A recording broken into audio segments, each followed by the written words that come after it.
Hello students, welcome to एक study point. आज का हमारा न्यू टॉपिक है जीडीपी मेजर्स टूल। जीडीपी को मेज़र करने के लिए कौन कौन से टूल्स की हमें ज़रूरत पड़ती है, आज हम इनको डिस्कस करेंगे। ओके, सो प्लीज़ ध्यान से समझिएगा, ये एक मेन इम्पॉर्टेंट पार्ट है हमारी जीडीपी का। ओके, फर्स्ट है आपका मार्केट वैल्यू। मार्केट वैल्यू में क्या इंक्लूड होता है? Tax plus subsidy. टैक्स आपको पता ही है, कोई भी अगर हम कोई चीज़ लेते हैं, ठीक है, उसमें ऑलरेडी टैक्स जो है वो इंक्लूड होता है।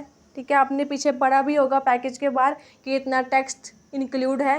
ठीक है, सब्सिडी वो होती है जो भी वैल्यू होती है किसी भी चीज़ की, ठीक है, उसको कम या ज़्यादा करके आपको जब बताई जाती है उसको हम बोलते हैं सब्सिडी। ठीक है, ये किसके अंडर आएगा? मार्केट वैल्यू के। सेकंड है आपका फैक्टर कॉस्ट। फैक्टर कॉस्ट में क्या है? फैक्टर कॉस्ट में भी ये दो चीज़ें इंक्लूड है, बट इसमें क्या है, जो टैक्स होता है वो माइनस होता है और जो सब्सिडी होती है वो प्लस होती है। बस यही इन दोनों में डिफरेंस है। ओके, मार्केट वैल्यू में टैक्स भी प्लस होता है और सब्सिडी भी प्लस होती है, बट फैक्टर कॉस्ट में टैक्स माइनस होता है और जो सब्सिडी है वो उसमें एड ऑन होती है। ओके, नेक्स्ट है आपका नॉमिनल जीडीपी। नॉमिनल जीडीपी को हम जीडीपी करंट प्राइस भी बोलते हैं। ओके, और नेक्स्ट है आपका रियल जीडीपी। रियल जीडीपी को हम क्या बोलते हैं? कांस्टेंट प्राइस बेस ईयर, इसको हम ये भी बोल सकते हैं। लास्ट है आपका पीपीपी मॉडल। अब हम बात करते हैं नॉमिनल जीडीपी की और रियल जीडीपी की। इन दोनों में क्या डिफरेंस है, इनको ध्यान से पढ़ते हैं। ओके, नीचे मैंने आपको चार्ट ड्रा किया हुआ है, आप उसको ध्यान से देखिए। Nominal GDP does take inflation into account. जो नॉमिनल जीडीपी होती है उसमें इन्फ्लेशन मतलब मनी का ऊपर नीचे जाना ऐड होता है, उसको हम बोलते हैं इन्फ्लेशन। ठीक है, मनी इन्फ्लेशन हो रही है। अब नीचे मैंने टेबल ड्रॉ किया हुआ है इन 2011 to 12 जो हमारा बेस ईयर है। ठीक है, इसमें ये नॉमिनल है ना रियल है, ये सिर्फ सिंपल जीडीपी आपको पहले क्लियर कर रही हूँ।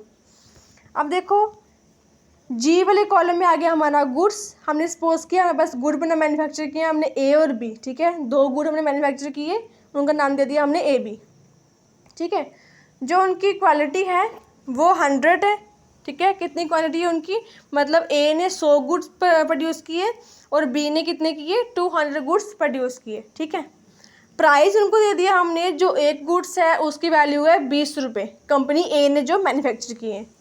जो कंपनी बी ने मैन्युफैक्चर किए हैं वो 200 गुड्स हैं। ठीक है, क्वांटिटी है उनकी, और एक की प्राइस कितनी है, 40। ठीक है, अब मैंने आपको पहली वीडियो में क्लियर किया था कि जीडीपी क्या होती है। किसी भी कंट्री की जीडीपी या किसी भी वर्ल्ड की जीडीपी, टोटल प्रोडक्ट जो बनता है, बनकर जो उसका वैल्यू आती है उसको हम बोलते हैं जीडीपी। कि टोटल प्रोडक्ट की जो वैल्यू है उसको हम बोलेंगे कि ये सारी प्रोडक्ट की वैल्यू जो हमारी आ गई वो जीडीपी है। ओके, इसमें भी सेम केस हुआ है, कंपनी ए ने 100 गुड्स बनाए। ठीक है, एक की कीमत रखी 20। अगर हमें इसकी टोटल इनकम निकालनी हो, कितना उनको प्रॉफिट हुआ, कितना उनको अर्न हुआ, तो क्या करेंगे, 100 × 20 करेंगे तो आ जाएगी हमारी कंपनी ए की इनकम। ठीक है, वैसे ही सेम अगेन अगर बी की निकालनी हो तो 200 × 40 करेंगे, 200 हमारे आगे गुड्स। ठीक है, क्वांटिटी आ गई उनकी, और 40 आ गई हमारी प्राइस ए गुड्स की, इनटू किया तो हमारा आ जाएगा उसकी इनकम। ठीक है, अब जीडीपी निकालने के लिए कंपनी ए की और कंपनी बी की जो प्रॉफिट हुआ, अर्न हुआ, उनको हम प्लस करेंगे तो हमारा क्या आ जाएगा, 10,000 जो आ जाएगी हमारी जीडीपी। ये क्लियर हुआ, ये सिर्फ हमारी जीडीपी है। अब बात करते हैं हम इसी ग्राफ को लेकर, टेबल को लेकर, रियल जीडीपी। रियल जीडीपी क्या होती है?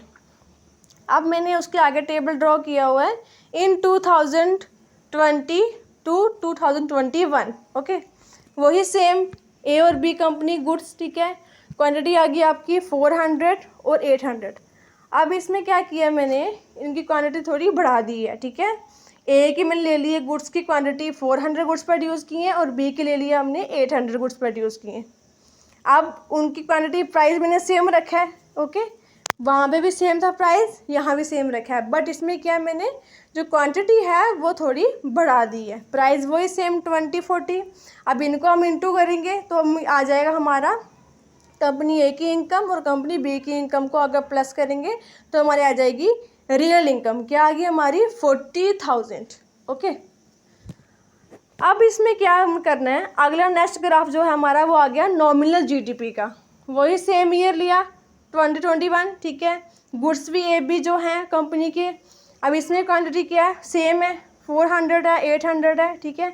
बट अब इसमें क्या है, प्राइस, जो हम प्राइस लेंगे इसमें हम करंट प्राइस लेंगे, ठीक है, जब ये प्राइस चल रहा होगा।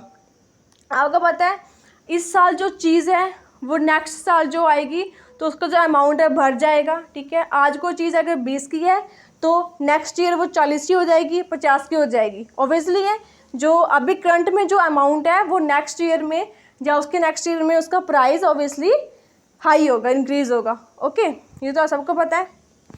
आगे देखो इसमें क्या है, इसमें मैंने जो क्वांटिटी है वो सेम रखी है, ठीक है, 400 800 सेम रियल जीडीपी की तरह। बट जो इसमें प्राइस है वो मैंने इंक्रीज़ किया है अभी करंट सिचुएशन को लेकर। ओके, 550 का एक है, ठीक है, प्रोडक्ट इंटू 400 की हमारी आ गई कंपनी ए की इनकम, ठीक है। वैसे ही सेम बी करेंगे 100 इंटू 800 ए की इनकम। हमने अगर नॉमिनल जीडीपी निकालनी हो तो दोनों जीडीपी को हम कंपनी की जो अर्निंग है उनको प्लस करेंगे तो हमारा क्या आ जाएगा, 1 लाख हमारी आ जाएगी नॉमिनल जीडीपी। अब बात करते हैं कि रियल जीडीपी और नॉमिनल जीडीपी में क्या डिफरेंस है। जो हमारी रियल जीडीपी होती है उसका हम प्राइस लेते हैं बेस ईयर के अकॉर्डिंग। बेस ईयर में जो हमारा प्राइस होगा एक प्रोडक्ट का वही हम रियल जीडीपी में लेते हैं, तभी तो उसका नाम है रियल जीडीपी। मतलब आज अगर कोई चीज़, आज 2023 चल रहा है, ओके, आज अगर कोई चीज़ 20 रुपये की एक आइटम है, ठीक है, 20 रुपये का अगर एक प्रोडक्ट है तो अगले साल अगर हम इसको रियल जीडीपी निकालेंगे तो अगले साल भी उसका प्राइस हम 20 ही लेंगे, ठीक है, क्योंकि हम कौन सी जीडीपी निकाल रहे हैं, रियल जीडीपी निकाल रहे हैं। जो क्वांटिटी है वो बढ़ सकती है। अगर आज एक कंपनी ने 100 प्रोडक्ट प्रोड्यूस किए 20 रुपये के, ठीक है, मतलब एक प्रोडक्ट की कीमत क्या आ गई है 20 रुपीज़, ठीक है। बट नेक्स्ट ईयर जो होगा 2014 में कंपनी जो है वो अपनी क्वांटिटी बढ़ा सकती है, 100 की जगह 200 कर सकती है। बट अगर उसको रियल जीडीपी निकालनी हो तो वो प्राइस सेम ही रखेगी जो हमारा प्रीवियस ईयर में होगा। मतलब प्रीवियस ईयर में प्राइस होगा हमारा 20 100 प्रोडक्ट पे, तो अगले जो नेक्स्ट प्रीवियस जो ईयर होगा 2024 में तो वो भी प्राइस सेम ही रखेगी, बट जो क्वांटिटी है वो बढ़ सकती है। एग्जाम्पल आप देख सकते हो मैंने क्या किया हुआ है, रियल जीडीपी में 100 थे, ठीक है, प्रोडक्ट प्रोड्यूस की कंपनी ए ने, तो ए आगे उसमें रियल जीडीपी में क्या आगे 400 क्वांटिटी जो है उसकी गुड्स की होगी। मतलब प्राइस क्या रहा, सेम रहा, क्योंकि हमने रियल जीडीपी निकालनी है। ओके, हम इसको वापस अगर रिपीट करें रियल जीडीपी को तो हम इसको ऐसे कह सकते हैं, अगर हमने किसी भी कंट्री की रियल जीडीपी निकालनी हो तो जो क्वांटिटी है वो हम हाई कर सकते हैं, बट जो प्राइस का इन्फ्लेशन है वो सेम ही रहेगा जो हमारा बेस ईयर का रहा है नॉमिनल जीडीपी।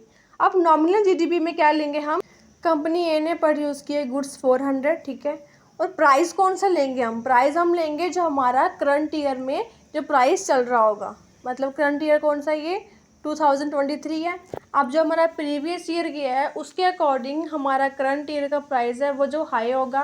प्रीवियस ईयर में जो चीज़ 40 की होगी वो करंट ईयर में 80 की होगी या फिर 50 की होगी, 60 की होगी, ठीक है।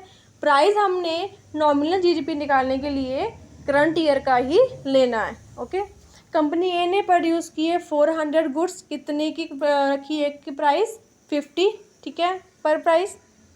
जो कंपनी बी है उसने किए प्रोड्यूस 800 गुड्स, प्राइस रखी उसने 100, ठीक है, एक गुड्स की प्राइस की 100। अब वही देखो अगर इसकी नॉमिनल जीडीपी निकालनी हो हमने तो सेम करेंगे, इंटू करके तो प्लस कर देंगे, हमारी जीडीपी क्या आ गई 1 लाख। अब अगर हम इन तीनों टेबल्स को देखें तो जो हमारी सिंपल जीडीपी थी उसकी हमारी जीडीपी आई 10,000, ठीक है। जो हमने रियल निकाली, रियल में हमने जो क्वांटिटी थी वो इंक्रीज़ की, बट जो प्राइस था वो बेस ईयर के अकॉर्डिंग हमने सेम रखा, तो हमारी जीडीपी आ गई रियल वाली 40,000। ओके, सेम अगर हमने निकालनी हो नॉमिनल जीडीपी तो हमने क्या किया, इसमें भी क्वांटिटी जो थी वो सेम रखी, बट इसमें प्राइस कौन सा लिया, हमने करंट ईयर का प्राइस लिया जो अभी प्राइस चल रहा है। तो हमारी क्या आई जीडीपी नॉमिनल 1 लाख। ठीक है, डिफ्रेंशिएट हुआ। नॉमिनल रियल जीडीपी क्या होती है।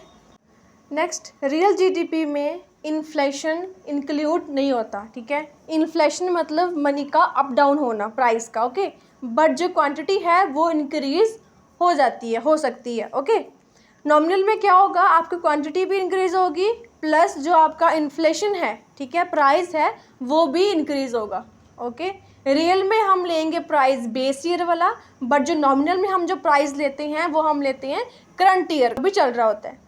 Base year select value constant compare the production. Real में क्या होगा, जो बेस ईयर है उसी की वैल्यू लेकर हम अपने प्रोडक्ट को कंपैरिजन करेंगे हमारी वैल्यू से, जीडीपी से, तो हम निकाल सकेंगे उसकी real GDP. Okay, I think आपको ये रियल और नॉमिनल में जो डिफरेंस है वो समझ आया होगा अच्छे से। जीडीपी का फोर्थ मेजर टूल है आपका पीपीपी मॉडल, ठीक है, जिसकी फुल फॉर्म है परचेजिंग पावर पैरिटी। हम बात करते हैं पहले जीडीपी की। ठीक है, जीडीपी में क्या रोल है, जो 6 कंट्रीज़ हैं जीडीपी की जो मेन, फर्स्ट नंबर पे है आपका यूएसए, सेकंड में चाइना, थर्ड में जापान, फोर्थ में जर्मनी, फिफ्थ में इंडिया एंड सिक्स्थ में यूके। ओके, अब जो यूएसए है वो जीडीपी कितनी प्रोड्यूस करता है, 24%, मतलब 100 में से 24% प्रोड्यूस जीडीपी यूएसए ही करता है। ओके, इसलिए यूएसए है वो रिचेस्ट कंट्री है। सेकेंड नंबर में आता है आपका चाइना। चाइना जो है वो जीडीपी प्रोड्यूस करता है एक साल में 15%। ओके, जो बाकी की 4 आ गई, जापान, जर्मनी, इंडिया, यूके, इन सब का जो अमाउंट है वो प्रोड्यूस करती हैं 5, 4, 3, 6, 7 ऐसे कुछ परसेंट जो है जीडीपी प्रोड्यूस करती हैं एक साल में। ओके, अगर देखा जाए सबसे रिचेस्ट कंट्री जो है वो हमारी यूएसए है। ठीक है, सेकंड आ गया हमारी चाइना, जापान, जर्मनी, इंडिया। जो इंडिया है वो हमारी 5th नंबर पे है, किसके पॉइंट ऑफ व्यू से, जीडीपी के पॉइंट ऑफ व्यू से। ठीक है, अब हम बात करते हैं पीपीपी मॉडल की। अगर हम पीपीपी के मॉडल से देखें तो जो हमारी इंडिया है वो 3rd रैंक में है। ठीक है, नीचे आपको लिखा होगा 3रे रैंक पे USA, China, India, Japan, Germany, UK. अब बात आती है कि पीपीपी मॉडल होता क्या है। ठीक है, अब अगर ₹25 देंगे तो उनका हमें $1 मिलेगा, तभी जो है वो इंडिया के लोग बाहर जाते हैं जॉब करने के लिए। क्यों, क्योंकि हमें पैसे ज़्यादा हैं। ठीक है, सैलरी ज़्यादा है, बट सैलरी ज़्यादा है बट जो उनके रेंट हैं, जो उनके हाउसेज हैं, ठीक है, जो उनके डे टू डे की एक्सपेंसेस हैं, ठीक है, एक्टिविटीज़ हैं, वो उन पैसों से नहीं चलती। अगर सपोज करो इंडिया का एक आदमी बाहर गया है, ठीक है, तो उसकी जो सैलरी है वो 40,000 है, इमेजिन करो। ठीक है, सपोज करो अब 40,000 वो सैलरी ले रहा है बाहर जाके, तो उस 40,000 में उसने रूम का रेंट भी देना है। ठीक है, अपने खाने के लिए डे टू डे सामान भी लाना है। ठीक है, डेली यूज़ के लिए उसका प्रोडक्ट भी चाहिए। ठीक है, आने जाने का ट्रैवलिंग एक्सपेंस भी चाहिए। ठीक है, अपने जो फैमिली है उसको भी देखना है। मतलब 40,000 में जो वहाँ का जो सारी जो उसकी एक्टिविटी होंगी, ठीक है, जो उसके एक्सपेंसेस होंगे, उसको वो सब निकालना है किसमें, 40,000 में। इट इज़ नॉट पॉसिबल, क्योंकि बाहर जो जाएगा वहाँ रूम का रेंट ही 20,000 15,000 तक होगा। ठीक है, बट हमारे इंडिया में ऐसा नहीं है। हमारे इंडिया में अगर एक इंसान 20, 25, 30 भी कमा रहा है तो वो उसमें सेटिस्फाई है। क्यों, क्योंकि हमारे इंडिया में वो सारी फैसिलिटीज़ हैं, सारी प्रोडक्शन है, एक्टिविटीज़ हैं जो वो इंसान पूरी ले सकता है। ठीक है, अगर वो यहाँ पे इंडिया में रह रहा है, अगर उसको वो मंथली 30,000 भी अर्न कर रहा है, ठीक है, उसका अपना घर है, अपनी फैमिली है, ठीक है, डे टू डे वो एक्सपेंसेस भी उठा रहा है, वो सेविंग भी कर रहा है। ठीक है, उस 30,000 में वो सब कर रहा है। क्यों, क्योंकि जो जहाँ की अमाउंट है, वैल्यू है, वो कम है as compared to foreign countries. ठीक है, इसलिए जो पीपीपी मॉडल की देखें तो हमारा इंडिया जो है वो 3rd रैंक में फॉल करता है। इसका यही रीज़न है कि हमारे इंडिया में जो अर्निंग कम है। ठीक है, इंडिया हमारी अभी डेवलपिंग कंट्री है, अभी डेवलप हो रही है, डेवलप नहीं है, बट फिर भी जो हमारी इंडिया है वो पीपीपी मॉडल के अगर देखें अकॉर्डिंग, तो हमारी इंडिया जो है वो थर्ड रैंक में फॉल करती है। रीज़न यही है, जो हमारी इंडिया में जो है वो सारी फैसिलिटीज़ लोगों को प्रोवाइड की जाती हैं, ठीक है, और जो लोग हैं वो अपनी उसी इनकम से, उसी सैलरी से सेटिस्फाई हैं, और वो उसी इनकम से बहुत कुछ अर्निंग भी करते हैं, बहुत कुछ सेविंग भी करते हैं, और अपनी जो भी है डिज़ायर भी फुलफिल कर सकते हैं। पावर पैरिटी, ठीक है, मतलब हमारे इंडिया की परचेजिंग पावर ज़्यादा है as compared to foreign countries, ठीक है। अगर फॉरेन कंट्री में कोई भी जो लोग चले जाएंगे, ठीक है, वहाँ पे रहने के लिए, तो वो इतना एफर्ट, ठीक है, नहीं कर सकते जितना हम इंडिया में रहकर अपनी ज़रूरतों को पूरी कर सकते हैं। क्यों? रीज़न यही है, वहाँ की जो मनी है, अर्निंग ज़्यादा है, को नो डाउट, बट जो उनके एक्सपेंसेस हैं वहाँ पे, जो उनके रेट हैं वो हाई हैं, ठीक है। तो नॉर्मल इंसान जो है वो बाहर जाके फॉरेन में स्टे नहीं कर सकता, फॉरेन की जो एक्सपेंसेस हैं उनको एफर्ट नहीं कर सकता, परचेज नहीं कर सकता। ये थे हमारे GDP measure tools. I hope आपको ये सारी टर्म्स समझ आई होंगी। किसी भी टर्म में कोई भी डाउट हो तो आप कमेंट में लिखकर बता सकते हैं। ओके, मिलते हैं नेक्स्ट वीडियो के साथ, तब तक के लिए धन्यवाद।